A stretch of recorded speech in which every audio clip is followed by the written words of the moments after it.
Assalamu alaikum, everyone. Really happy for all of you to be joining us today and grateful for you taking the time. I know in many parts of the country, depending on where you're coming from, the weather's starting to warm up. And so we really appreciate you taking the time. I'm really excited for today's discussion. Today, the topic for today's discussion is mind, body, and resilience this Ramadan. And our speakers are Dr. Nakhla and Dr. Taya Rashid. So we're really blessed to have them today. And the topics we will be discussing today will be talking about how to build resilience to avoid burnout in your work and personal life, how to appreciate your body and state of mind as is while unlearning healthy thoughts. And they will also debunk myths surrounding body positivity and provide practical tools for remaining body positive during Ramadan. Now, before we get into it, I'll just mention to you that it goes without saying that during the last year, we've been faced with unprecedented challenges in dealing with the COVID-19 pandemic. And for many in our community, this has meant the loss of a job, decline in incomes, the mental stress of being a frontline worker, perhaps dealing with COVID-19 personally or with a family member, and in some cases, even the loss of loved ones. And may Allah elevate the status of all those we have lost during this pandemic. Once again this year, we are facing a Ramadan lockdown, which really highlights the importance of today's discussion. And just as a bit of a background, I know many of you are familiar with IDRF, but the International Development and Relief Foundation is a Canadian-based charity that has been in existence for 36 years, working with partners domestically and abroad to facilitate the relief and development programs that target vulnerable populations. IDRF provides humanitarian aid without discrimination based on the Islamic principles of human dignity, self-reliance, and social justice. And although relief in conflict zones is always needed, the ongoing COVID-19 pandemic has certainly exacerbated those needs, and many of our programs have pivoted in response to the pandemic.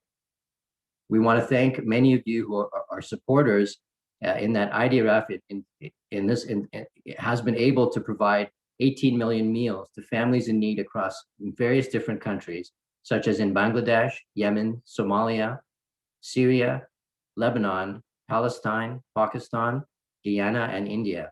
And this Ramadan, it's really no different. IDRF has many initiatives to bring relief efforts to beneficiaries throughout the world with a focus on food, water, and health. If you would like more information, please visit us at www.idrf.ca/Ramadan to find out more. And before we get into our speakers, we just have a little brief introduction video about RDF that we'll play shortly.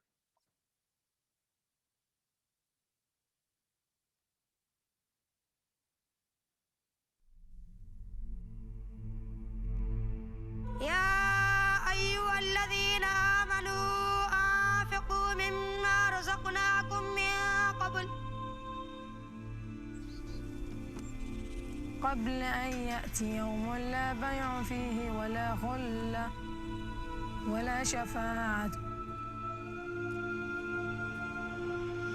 والذين ينفقون أموالهم بالليل والنهار سرا وعلانية فلهم أجرهم عند ربهم ولا خوف عليهم ولا هم يحزنون.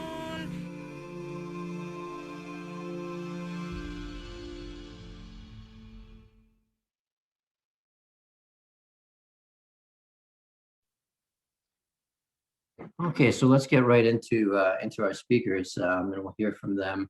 Our first speaker, we're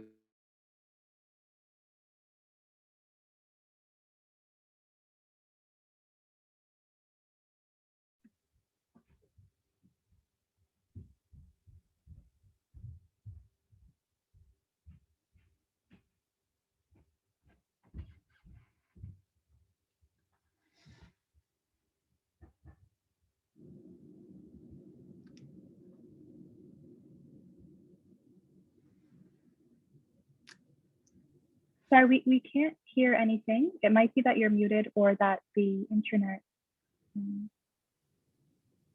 my apologies. Can you hear me now? Okay, yes. My apologies for that. We'll start again. We'll go right into our speakers here. Dr. Taya Rashid is our first speaker, and it's a pleasure to have Dr. Taya with us today. Thank you so much for joining us and taking the time. He's asked me to make the introduction brief, but I will just say a couple of sentences. Yeah, he is a licensed clinical and school psychologist at the Health and Wellness Center at the University of Toronto, Scarborough. And for more than 15 years, he's worked with individuals experiencing complex mental health issues, especially with young adults from diverse cultural backgrounds and with trauma survivors. Using a culturally contextualized, strength-based approach, he has also worked with survivors of natural disasters, mass shootings, refugee families, and journalists reporting from the front lines. So without further ado, I'll let Dr. Tayeb take over and give us some thoughts over the next few minutes. I will just mention that if you do have questions, if you could please put them into the chat, and we will be discussing questions for both Dr. Tayeb and Dr. Nakhla at the end of each of their presentations. Thank you. Thank you, idrf. Thank you, Dr. Muhammad Munshi, for this kind invitation and kind words. Let me share my screen, and then we'll get going. Right.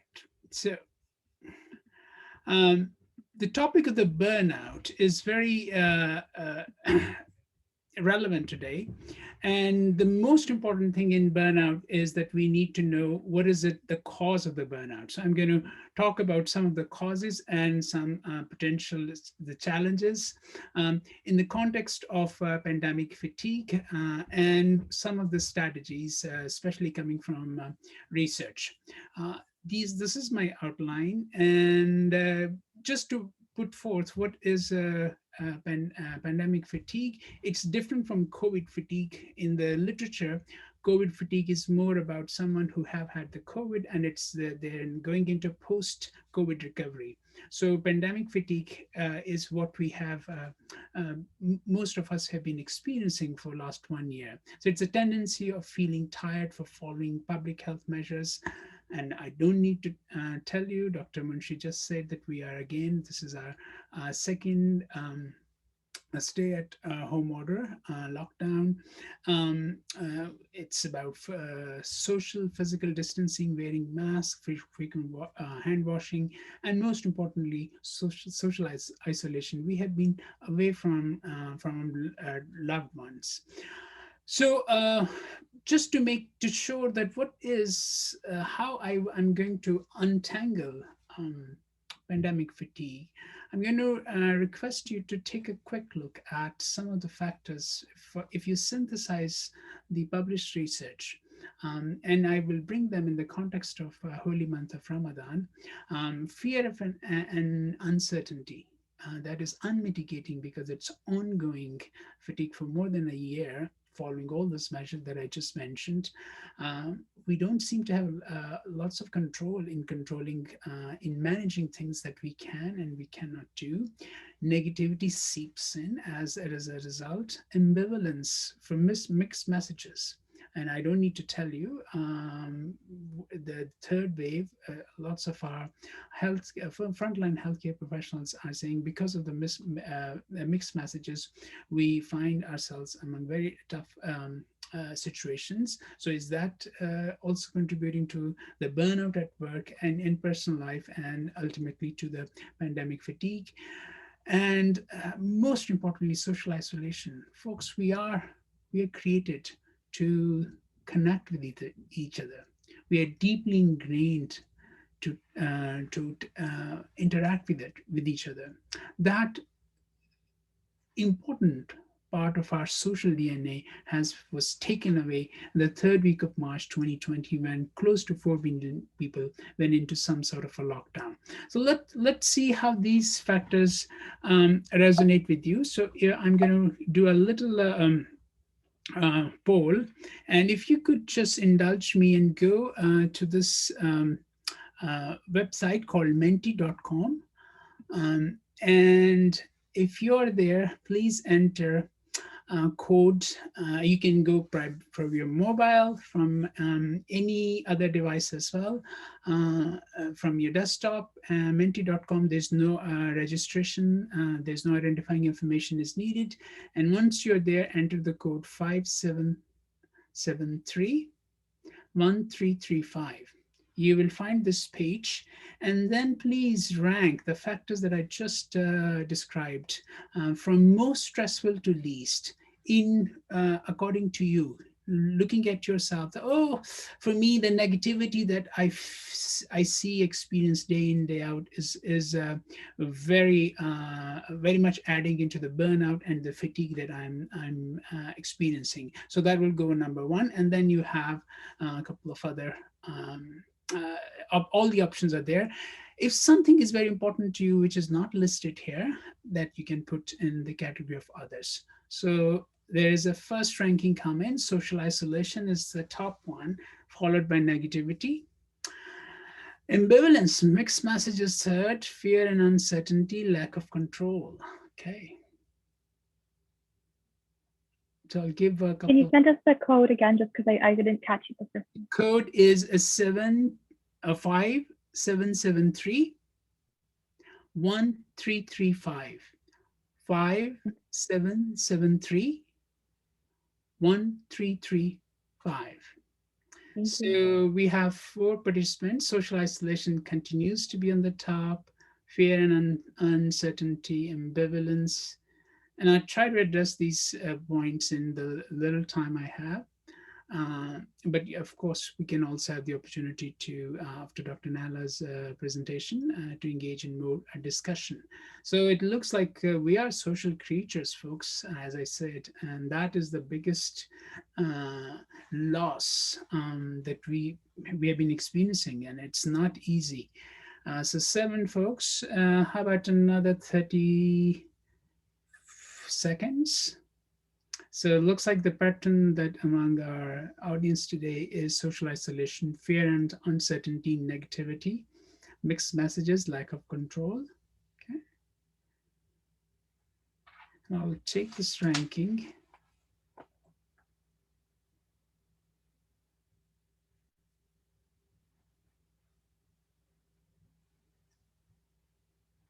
Fear and uncertainty now with the 11 people.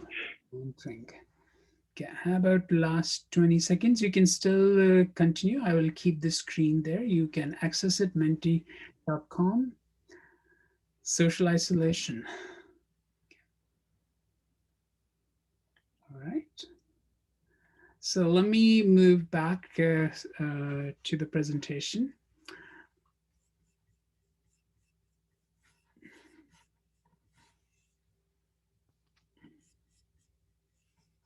I need to find my cursor.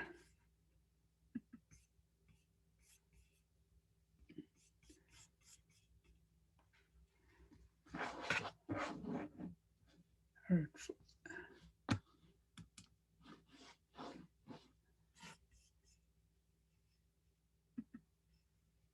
I finally found it. Some technical challenges. All right. All right. So you saw these, and social isolation, fearing and anxiety, pretty much.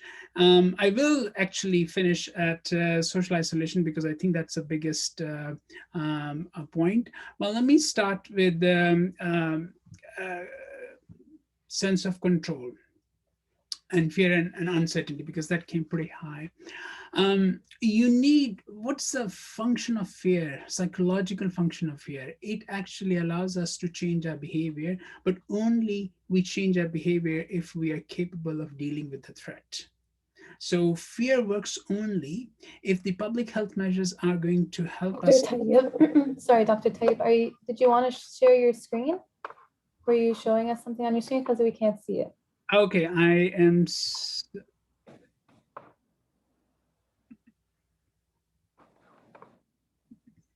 Thank you for reminding me. All right. All right. Thank you. Okay. Okay, so now I'll take the start with the fear.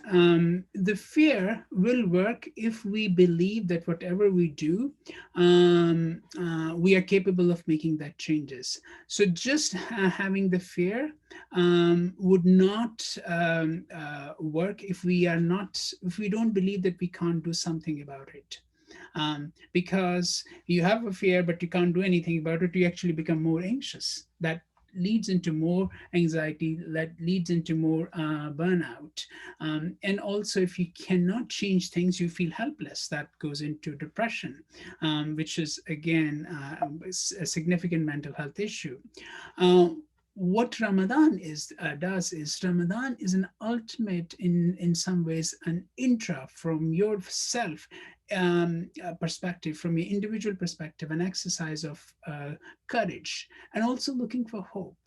Hope in the sense that this is one of the fundamental articles of our faith, and we hope that we can do this, because this will, when we meet our Lord after the day of judgment, this psalm, this fast will save us from lots of things. Remember, the odor from that comes from after remaining hungry is so precious, as in Islamic tradition. So I think that is that we don't just fast. We are fasting to atone our we seek for forgiveness, but also we are hopeful that this will be helpful in terms of our hereafter. Now we are facing, it's a second Ramadan that we have in COVID, and what we are facing is a lack of control. Look, there are lots of things under under your which others feeling, how others actions. Even we want public health measures to work, but sometimes we feel helpless because politicians and frontline workers or the scientists don't talk, or don't talk in the same language, or don't talk in the same language at the same time. So I think this very important for us to understand that to deal with the fatigue, with the burnout, is looking at things that we can control: your attitudes, your actions, your words. And Ramadan is again trains us. You just don't fast, but you also manage, control your words, your actions, because that is related. If you look at the psychological science, it's the internal locus of control, which basically the people who will deal better with the burnout, with the fatigue, they tend to have more psychological resources and more emotional balance. And if you sort of, in a nutshell, if you summarize Ramadan, what is Ramadan? It is building our psycho-spiritual resources and restoring our emotional well-being. Another concept that is coming in the literature is the health locus of control. There's a study recently done with religiosity and vaccination intention, and health locus of control was measured by something like, no matter whatever I do, I'm going to get sick. That means that you're giving control to the outside world. If it meant to be, I'll stay healthy. It's kind of fatalistic thinking. So the people who may have that kind of locus of control tend to have more vaccine hesitancy. So it's very important that you attune to your locus of control. And if any one of my listeners today are having vaccine hesitancy, or your loved one having vaccine hesitancy, just let them know that it is, what's the internal dialogue? How they're telling themselves? Because that could also lead into long-term stress. Very important that we establish partnership with the religious organizations, mosque, to ward off that hesitancy, which was remarkably done by Britain. Again, that in some ways, Ramadan is an exercise of internal expanding, amplifying internal locus of control. The third factor, which can also contribute to burnout and to pandemic fatigue, is negativity. If we feel negative, we are most likely to go to seek negative information about COVID-19. research shows.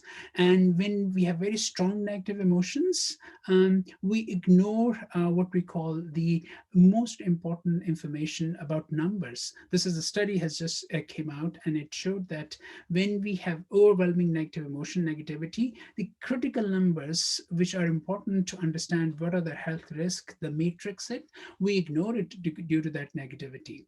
And it's important that we are neither too negative, because then will be, as I said, will be difficult, nor overly positive, Pollyannish, because then we'll underestimate the risk and overestimate our abilities. Ramadan is an inbuilt opportunity to cope with those negative emotions, because we number of lists that we shouldn't be doing, backbiting. We are supposed to do introspective exercises. This is a ultimate introspective exercise. Fasting is to deal with that negativity. The mixed messages was number 3 that in your poll. It is the first pandemic in human history that is in the age of deep digital integration. We are exposed to constant mass streams of unfiltered clinical information. Dr. X said that, which causes a lot of confusion at times. So if you have excessive exposure to that information, and you have this automatic notification on your phone, every tweet and every update, it is going to contribute towards your burnout and fatigue. So please establish a more healthy relationship with the media exposure, because find 1 or 2 media outlets that are reliable, that are helpful to you. Otherwise, too much media exposure is going to create more ambivalence. And you have seen in many countries that ambivalence has resulted in sometimes very precious time, hesitancy, and a loss of human resources. Again, Ramadan is an opportunity to get attuned, to get emotional regulation. When we are emotional, and it's the very focus of Ramadan is to get away from the world, away from the media, and to do more spiritual healing. So let me end my talk with the as I said, we are deeply social human being. There's I don't I've been doing clinical practice for over a decade. um, I don't think so that I met anyone who, when they're in deep pain, they want to be alone. Very rarely. And if that is temporary. When we are in deep pain, we want the company of our loved one. But that's the challenge with this COVID. The biggest challenge with the COVID is, and it's also unfortunately the irony, you have seen on television screen folks who are unfortunately dying. They can't have their loved one near to them. Nurses, first health responders, and for our frontline health workers holding on iPads. And this is such a tragedy in many ways. And I do hope that we can do lots of these things right now, so that we can avert long-term damage or the potential post-traumatic issues. And your best bet to avert that is you stay attuned to however you define, however you exercise spirituality and religion, however it gives you solace, take it. You often don't do spirituality and religious practices in isolation. You do with your loved ones. So find, if you are fatigued, as some of our families are, 24/7 living over a year with our loved ones, this is the time to look for things they have done well, and not to only focus on things which they have missed, your loved ones. This is the time to forgive people for small little things, because we are all truly in this together. This is the time to be grateful, because I don't think so we, as small units in our community, can deal with this pandemic, can deal with this, the aftermath of this pandemic alone. We have to hold each other, especially our vulnerable. those who are may not have those resources, but these are the resources, social resources through family or non-blood relationship will go in a long way. And Dr. Munshi, I am right in time. That's it. That's wonderful. Thank you so much, Dr. Tayeb, for that discussion on pandemic graffiti. I mean, I know that each one of the things you addressed very briefly, and you could probably go on and talk in so much depth about, and perhaps we'll delve a little bit further into some of these aspects, because I think certainly in Ramadan there are many issues that certainly do come up, and we'll get into that a little bit in the discussions.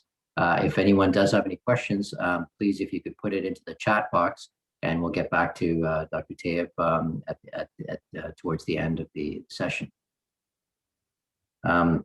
Just to move on now, so our next speaker is Dr. Nahla. Thank you so much for joining us, Dr. Nahla. We're really blessed to have you here, and I know you have such a wonderful following on social media, sharing some of your messages and some of your ideas, and it's really quite inspiring. Dr. Nahla is an aspiring psychiatrist passionate about mental health, and has recently started using social media platforms to share her experiences as a Muslim woman in medicine, from topics such as navigating clinical exams while wearing a hijab to creating conversations around mental health. Dr. Nahla has been using her platforms to educate and create an accepting environment for her viewers. And the topic for her discussion today is body positivity with a focus on Ramadan. So I'll let you take it away. Thank you so much, Dr. Munshi. I am the one that's blessed to be here. Just want to make sure everybody can hear me okay. Thumbs up or just a yes. We're all good. Okay, awesome. So I did quickly put together not a very good presentation, but I just put in some slides that I've already created on my, okay, I'll speak a little bit louder. Is this a bit better, or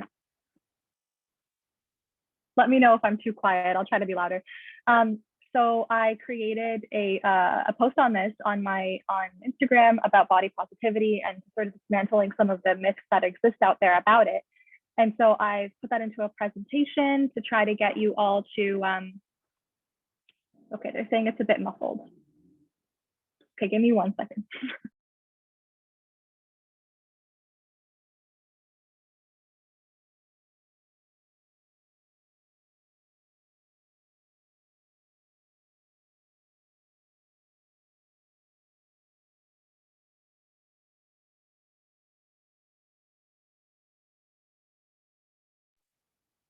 Is it more clear now?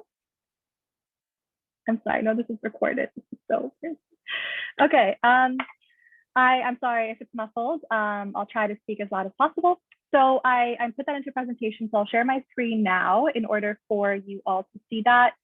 It's just a small little presentation with the slides from that. So pretty sure it's presented like that. Okay, so this is a post. I'm going to introduce the idea of what body positivity actually means, and I'll debunk some of the myths that are out there about body positivity. And then I'll get into how this can be related into Islam and what are the principles that we've been taught that are really core principles of our faith, and sort of relate that to what this concept is. And then obviously applying that lens into Ramadan and comparing what Islam talks about in terms of health and body positivity and well-being and what we actually do in practice, which is very different, unfortunately. So let's get started. In terms of what it is, the definition that I like to use is that it's celebrating the body that you have, as well as the beautiful changes in shape and size and ability that it undergoes. This sounds a bit fluffy, but it's very relatable in that for a lot of women, there are periods of time in their lives where they are pregnant, they have babies, their bodies change. And men are not exempt from these changes, but I think it's important to also apply the lens of being a woman and accepting those beautiful changes of life in your body. And in terms of ability, we all go through this change in ability. All of us, as we age, as we grow older, will have differences in ability, and that's okay. It's accepting and celebrating that. And it's starting from a place of love and acceptance of your body. And it's not necessarily thinking that when I lose those 10 pounds, then I can love my body or I can appreciate myself. Or when I hit the gym 3 times a week, then I'll eventually love myself. It's not creating those criteria. It's not conditional. It's I accept myself for who I am now, and I will also accept myself and love myself for who I am when I do lose those 10 pounds, or when I do hit the gym and gain all those muscles too.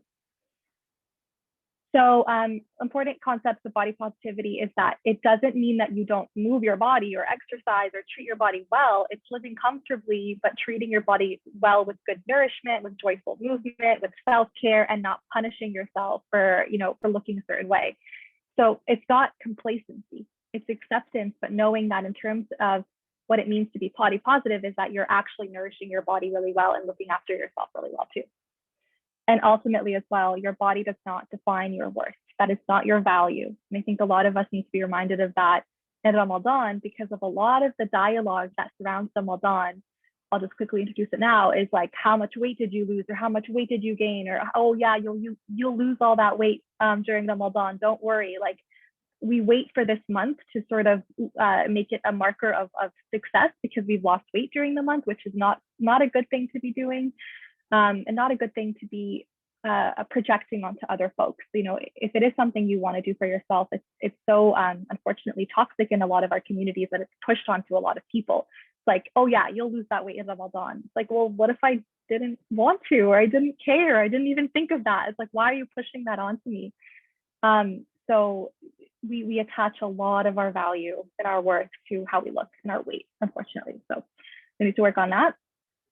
And it's not expecting yourself to be happy with yourself all the time. We're all going to have insecurities. We're all going to feel some parts of us are not perfect or not great, but it's recognizing that on those days that we look in the mirror, that we notice a flaw, or we recognize the part of us that we're not super duper happy about.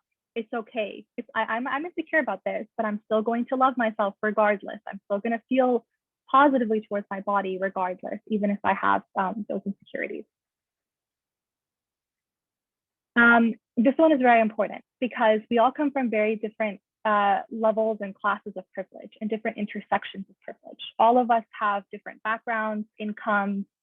The intersections that make us who we are, that make our identity, ultimately impact the way that we understand health, the way that we have access to healthcare, the knowledge that we have of health, our health literacy, our ability to advocate for ourselves. The list goes on and on.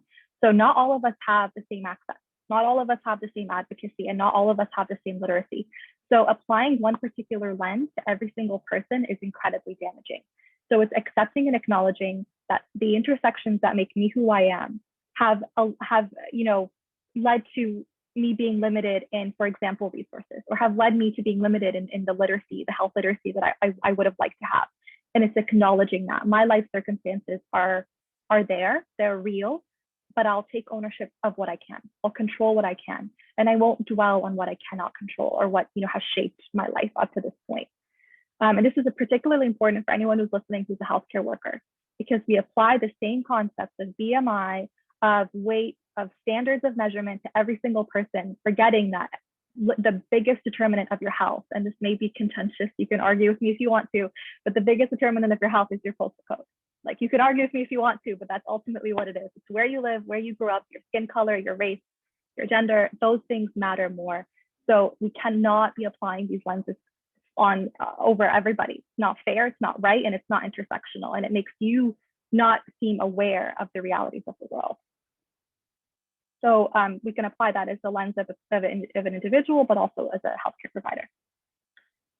And this one as well is important. So body positivity also means unlearning the messages that we've been conditioned to believe in terms of weight, food, diet, particularly in Ontario. I think from like grade 2 or 3, we were given these printed, beautiful, colorful pyramids of like what you're supposed to eat, the food pyramid, which looking back on it now is actually so unhealthy and so incredibly difficult to apply to anyone from an immigrant community. Like anyone that is not of the, standard, white Canadian background.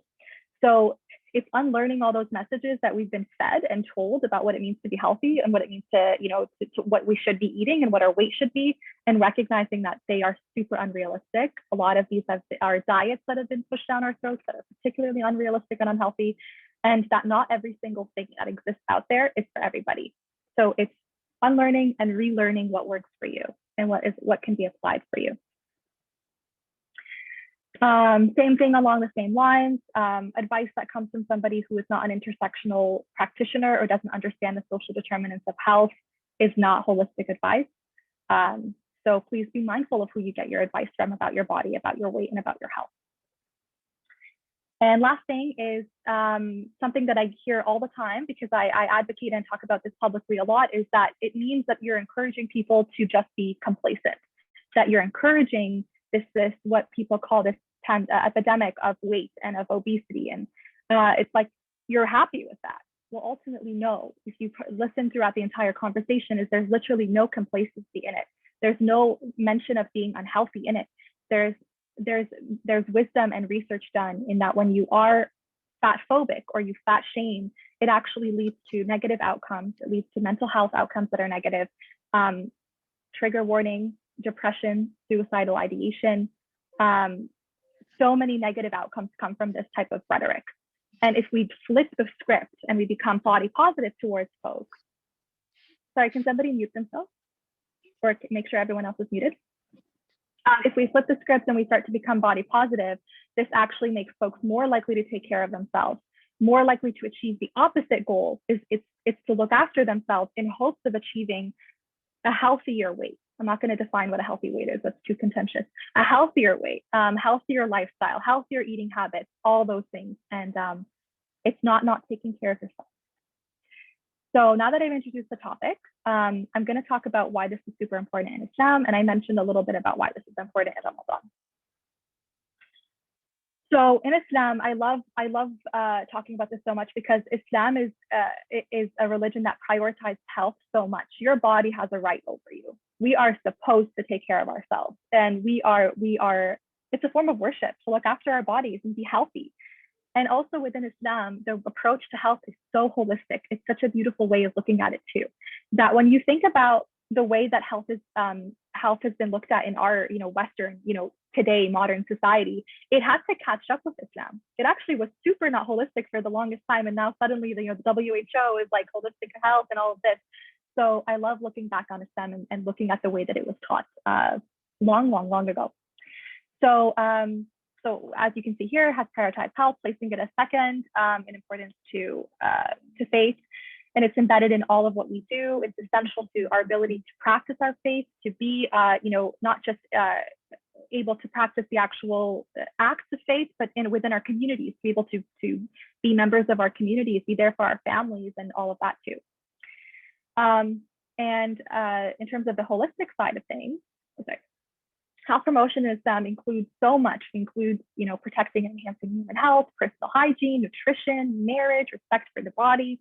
And then there's all the other levels, the more of the social, looking at the world as well, that our health and the way that we behave affects our societies and our communities at large. So it's avoiding infectious diseases, it's abstaining from harmful substances, which ultimately are not just going to harm us, but harm other people. It's a healthy environment, protection of agriculture, the role of community, protection of, this is the most holistic, beautiful way to look at health. And yet, when you look at this and you understand the way that we are supposed to see health in Islam, it's holistic, it's integrated, it's a form of worship. And then all we do in our society and our culture these days is fixate on our weight. It's how much do you weigh? What is your BMI? What is your clothes size? And the questions surrounding this during Ramadan are so pressuring. It's the idea that we constantly say things like, oh, I gained so much weight during Ramadan, or the opposite extreme, I lose so much weight in Ramadan, or like I said earlier, the pressuring of, you'll just lose that weight during Ramadan, don't worry. I'm sure a lot of you folks who are listening right now have experienced that. I personally have experienced it where, going into the mosque during Ramadan, having folks, while I'm in a abayah, going to Taraweeh, have folks mention how my weight has fluctuated. And I'm going to worship, I'm going to pray Taraweeh. I would not like to be reminded of my weight in that moment. I'd like to just go worship my Lord in a mosque and not be pressured to look a particular way, especially when we're all just dressed completely modestly and in the abayah or in a, whatever you're wearing. It's not, there's no pressure to wear a particular thing, but it's just frustrating. So the way that we've talked about it these days is is so far deviated from the way that Islam has taught us to be. And one other thing in terms of the pandemic, which Dr. Taya Rashid mentioned beautifully, is like there's so many levels and layers to the trauma that we've gone through, or the potential psychological trauma that we could have experienced throughout the last year. One of them includes the fear of seeing people, because our bodies have changed so much over the year. And I hear it so much with my friends, like, I don't want to go out. Like, I'm scared to actually go out now because I know people are going to talk about how I look or how I changed, or, oh, your weight. So if I can end with one thing, it's saying that hopefully when things open up very, very soon, after the pandemic, is to please remove that from your introductions, from your meeting spaces, from the way that you communicate with folks when you see them. It's not about how they look. It's not about whether they gained or lost weight, or whether their face changed or something changed.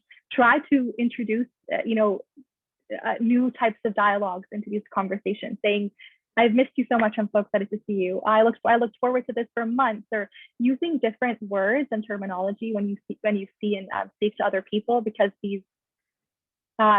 this social anxiety is real, and the anxiety surrounding seeing folks after an entire year of not seeing a lot of people is real. And the way that we focus on our bodies, our weights, and things like that is also very real and can be incredibly toxic. I didn't mention eating disorders for a reason. I didn't want this to be particularly heavy, but just for mindfulness as well.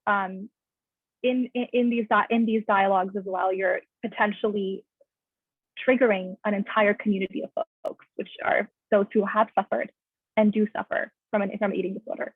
So you don't have to be suffering with one now to be very, very triggered from one in the past. And the healing journey from an eating disorder is lifelong. I'm sure Dr. Taya Rashid can attest to that. It's lifelong. The impacts of an eating disorder will last the rest of your life. So be mindful of who you're speaking with, and be mindful that even if you know they don't have one or haven't had one, it's probably better off for us to just speak to each other much more gently and kindly. And that's it for me. I don't know how to stop sharing. Wonderful. Thank you so much, Dr. Nahla. That's certainly a topic that we don't hear enough about, and it's really, really wonderful to hear your perspective. And I don't know if there are any questions right now that we have on the chat here. Yeah, I'll just wait for some questions to come in. But maybe one thing while I have you here, I'll just maybe ask for those who may be struggling with their relationship with food. How can Ramadan be a time to mend that relationship, or is it not the time to mend that relationship? I think Dr. Taya might know better than I do, but I'll try to answer a little bit. I have very little experience with eating disorders yet. I've only done a few rotations where I had experience with it. From what I do know, the restrictive nature of it can be very triggering, and that for like a clinically diagnosed eating disorder, I think this might be a very pressuring environment and situation, particularly if you have to eat around other people and break your fast at a certain time. It's just very restrictive, and a lot of folks with eating disorders need to feel in control. So it kind of removes that control from their life.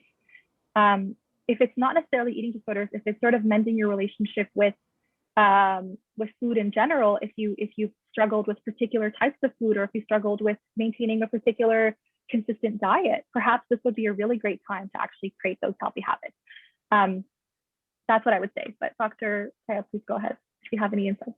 First of all, wonderful presentation, Dr. Nahla. It was a very good reminders and a sort of a revision for all of us, a reminder for all of us about our relationship with food. And I love the social determinants of food. My only thing is, when I work with the young adults who have eating related issues, oftentimes the eating issues are the epidermis. They only are what is showing on the surface. It's oftentimes the bigger psychological issues of oftentimes control, oftentimes of anxiety, oftentimes of relationship challenges. That's why if you look at the treatment effectiveness, the most efficacious treatment of eating issues are eating with the family. So the family therapy is wonderful for eating issues. So if you think about going back to Dr. Munshi's question, that how we can redefine our relationship with food, um, take everything. I think there was wonderful nuggets which Dr. Nella said. Take all those and then see that how you can redefine your relationship with food and with others. Remember, the others in my part was the most important, social isolation. We are social human beings. Yeah. Yeah. That's fair. That's a good one. Well, that's great. Thank you. Thank you so much for that. Another question that I have here, and this is probably for, I think, for both of you, but many would say that one of the favorite aspects of Ramadan is the sense of community.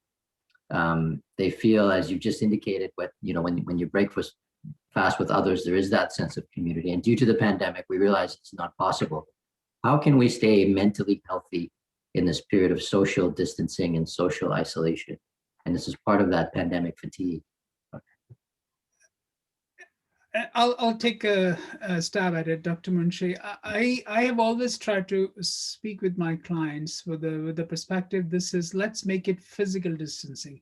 It's not social distancing. Of course, we are missing our loved ones, especially those who don't live in our household. Those are not part of our bubble. But this is also an opportunity, to understand, to strengthen our relationship with those who live with us. Oftentimes, tons of our well-being and resilience depends on our loved one, because those are the day in, day out kind of interactions. So I would focus on those. Of course, for the extended family members, we are now into year plus, and Zoom fatigue is setting in. So if diverse ways of connecting with using technology, telephone. I've also, in some cases, some of my clients have started writing letters. But also at the same time, when you can meet outside as a physical distance, those are important factors. But also keep in mind the last sort of a metacognition that we call in psychology is we have to do this trade-off.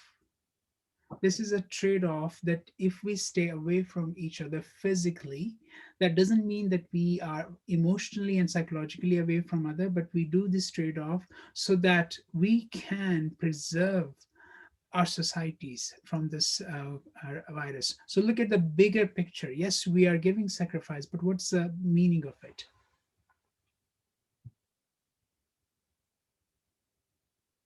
Dr. Naila, did you wish to add anything?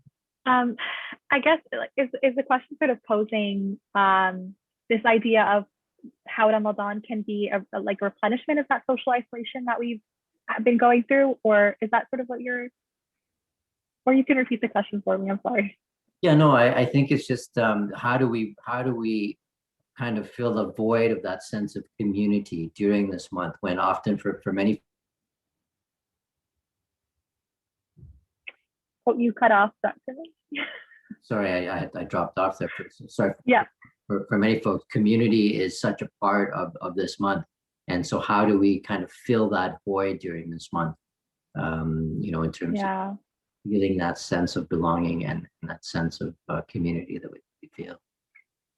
Honestly, my answer might be a little bit non-traditional, but I found that I don't know if anyone on here is on Clubhouse, but they have nightly Quran recitations and reflections. And I feel like there's a wisdom to why this came into my life now, but and they're also on YouTube, by the way. You don't have to have this app. You can go on YouTube and watch them live. But there are a few different organizations that do that. And that has made me feel like sort of me, along with all the other audience members, we're all together listening, asking questions or reflecting or just hearing their reflection. It's very nice. It sort of feels, it's not the same as going to Islam mosque, for example, but it's something that you have there. So I feel like that's a little bit, has been a little bit nice for me now. But in terms of like, if you're alone and you don't have your family and that type of support that you can eat a flood with them or have food with them and things like that, I do really suggest that you follow, particular accounts on social media. There are a lot of really beautiful Islamic figures out there online that have created programs for those who are alone. They welcome you with open arms. They have really lovely Instagram programs, YouTube programs, things like that, where they're integrated. You can listen in, you can ask questions. So you're not just watching from the sidelines, you can interact if you want to. So there's a couple tools that I can recommend, but ultimately, the only way to combat like isolation is with connection.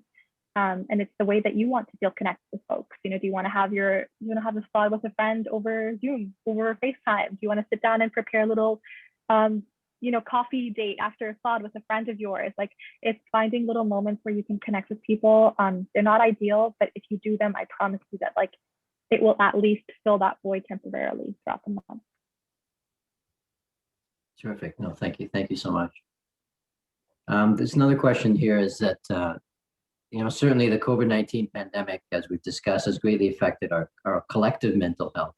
And as we are in this month right now, approaching the halfway mark, how can we focus on the spiritual good during this month while we're facing many hardships, in the world around us? What are some tools or techniques that you think we should consider, in kind of allowing us to focus on the spiritual aspect that this month offers and brings? Dr. Munshi, is it for any specific one? Either one. Go ahead, Dave. The spiritual good, first of all, in addition to being social, we are cut to connect with others. We are also cut to connect with our spirits, with our spiritual reality, which is in our faith tradition is Allah. So the number one tip is, this is 1 month, and I listed a couple of times, self-regulation. We all somehow get trained that we will fast at whatever 5 shortly or before 5 a.m. and then we will go until 8 something, and we don't drink, and we don't, just an amazing amount of discipline that we do. Let's bring that spirit of doing the same thing in our actions, by not talking, backbiting about others, by not lying, anything that might be, because there are lots of behaviors which impact our collective mental health. So I think small little things, I would say micro actions every day, not backbiting, being kind, being forgiving, making some niyyah that there's something that I would like to do for myself, self-improvement, and don't feel guilty about that. Dr. Nahala can tell, her talk was such a beautiful one in that sense. But also doing one of the things which COVID, I read a study, there were lots of as the question mentioned, lots of collective negative impacts of mental health, but there was one positive, and that was a improved sense of altruism. And idrf is a wonderful platform. This organization is built on sense of altruistic gift. So any altruistic gift that you can give through money, through effort, of obviously observing social distancing and public health measures, will slowly elevate. I would not say that we would be completely immune from the collective mental health potential challenges that we could face, but I think if we start taking small actions, purposeful actions during Ramadan with intention, that meaningful actions, that will go in a long way. Thank you so much. No, that's I certainly think that certainly has a lot of value, because doing things for others will, tends to increase our mental well-being, and so that's certainly, I think, very, very valuable. Dr. Nahla? I don't have much to add to that. That was beautifully said. That pretty much is what you can do at this point. And I do definitely agree with the altruism, is figuring out ways that you can give back, if that's really what you want. A lot of us love Ramadan for that feeling of giving back, of participating in our communities and being very involved. So finding other ways, like Dr. Said mentioned, being socially distanced, doing things online. There's so many opportunities to do things online. Supporting communities, doing things like this, having Zoom, sessions like this, and trying to educate the community and be present in these types of spaces, learning, growing. This is, participating and speaking in these types of spaces is really great. So yeah, I wouldn't add too much to that. That was perfect. I think Dr. Munshi got dropped off again. No, we have him up there somewhere. Let's see if he's back. That's okay. So I'll just ask another question from the crowd. So I have one person that said, I tend to feel really tired and unmotivated to get up to do anything really. But one is that I feel tired to pray and make wudu after I feel really bad. But are there any tips to feel motivated? Dr. Nalla, do you want to take a step? So this is sort of motivation for like acts of like prayer, I guess, like yes, that's what it's getting up to like. pray. Something I've been reading this book, The Secrets of Divine Love. I think so, yeah, Secrets of Divine Love by Haidwa. It's like helping boost up my laptop right now. And there are some beautiful moments in that book that I think I go back to when I'm feeling a little bit low and demotivated myself. That I know it sounds very simple and very like you know, we should all know this, but it's the idea that when you're called to pray or when you're going to pray, it's like an invitation, it's a welcoming, it's like a calling for you to do something, not just obviously for prayer and worship for your Lord, but it's for you. Like God is calling you to do that. So when you are reminded to pray, or when you're getting ready to pray, or when you're mindful of that, it's like that call, that welcome, that urge. It's come and pray. And it's also knowing that, I mean, I don't have a religious background. I'm not a scholar, so I don't know all the details of like these specific things, but it's also knowing that when you are, going through any type of disorder, whether it's physical or mental, actually having mental illness, that may inhibit often your ability to pray. That makes it very hard for you to get up and pray. It's hard enough for you to get up and at all, to get up and eat, to get up and shower. So if these are the limitations that you're facing, with these physical and mental blocks in your ability to worship, it's being kind to yourself, saying that that's okay, and that in our faith there is understanding of that as well, and knowing that anything you can do is worth it. Anything that you can get up and do is valuable and worthy. So making sure that you don't like beat yourself up over every single little thing that you can't do, but having that motivation still to say that you're being called to do that regardless. And that's a form of love from your Lord. That's all I can add. That's wonderful. Thank you so much. I do apologize. I got cut off there a little bit, so my apologies there. But thank you It's so okay. much. I don't know if Dr. Tayeb has anything to add to that. I will add, I think that Dr. Nalla summed it up beautifully. I would say, actually, what Dr. Nalla said about the mental health concerns, some of the things which our community sometimes misses is, I'm a psychologist. But as a psychologist, I do not psychologize everything. If the person cannot get out of the bed and they don't have motivation, so just don't rule out the possibility that there is some what we call vegetative symptoms of depression, which are biological markers. So let's get it tested from an expert and someone who really knows how to assess depression, because there are some treatments, non-therapeutic or pharmacological treatments are available, but they don't work in the long term. In the long term, both medication and behavior change works. And in behavior change, the only thing I will say for the motivation is I work from the perspective of meaning. What is the meaning of everything, even small little acts? And that is very much rooted in our religion. Small little, even wudu that you do, what's the meaning of that? So when I'm meeting with clients who are dealing with lack of motivation kind of issues, my first thing is, what's a core value? What is it that you want to do in life, and what's the meaning? What's the bigger purpose behind?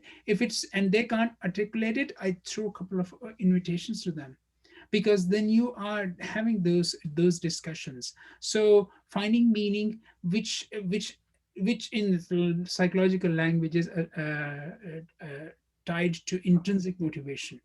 That is where we want to get it, but just making sure that we do not rule out the possibility that there are some biological markers. Wonderful. Thank you so much, Dr. Taya. I just before we conclude, someone on the chat had asked if there's a way that they can contact each of you. I don't know if there's if you can maybe write it on the chat, perhaps. Would that be the easiest thing for each of you to do? If you could take just a moment to do that, that would be wonderful. Hey, thank you so much for doing that. Sure. Yeah, you can contact me on Instagram. Please be mindful that it's not for therapy, and it's unethical for me to provide therapy online. But I will try to support you as much as I can. I put my Gmail, and much like Dr. Nahla, I do not have private practice. I try to little bit practice what I preach. I have 2 boys and full-time clinical and research responsibilities. So I do not have a private practice, but I'll be very happy to connect you with some wonderful colleagues from Muslim and Islamic backgrounds who can provide those services. Yes, the same. I can do that too, definitely. Wonderful. Thank you both for doing that and for extending your time to us today. I know it's been a short, brief discussion, but we're certainly I've learned a lot, from each of you, and I really want to thank each of you for your time and expertise. Thank you also to IDRF staff behind the scenes for putting this together, including Mariam, Sana, Zina for helping put things together. And I just want to thank all of you for joining us. Well, hopefully this has been an insightful session. Please go to our website to find out more about us as an organization, www.idrf.ca/Ramadan, to learn more about our programs and how you can support the work that we are doing. So from the team at IDRF, keep safe, everyone. We wish you and your loved ones all the best for a blessed and fulfilling rest of the month of Ramadan. Thank you. Assalamu alaikum, everyone. Thank you. Thank you for having me. Thank you. Thank you.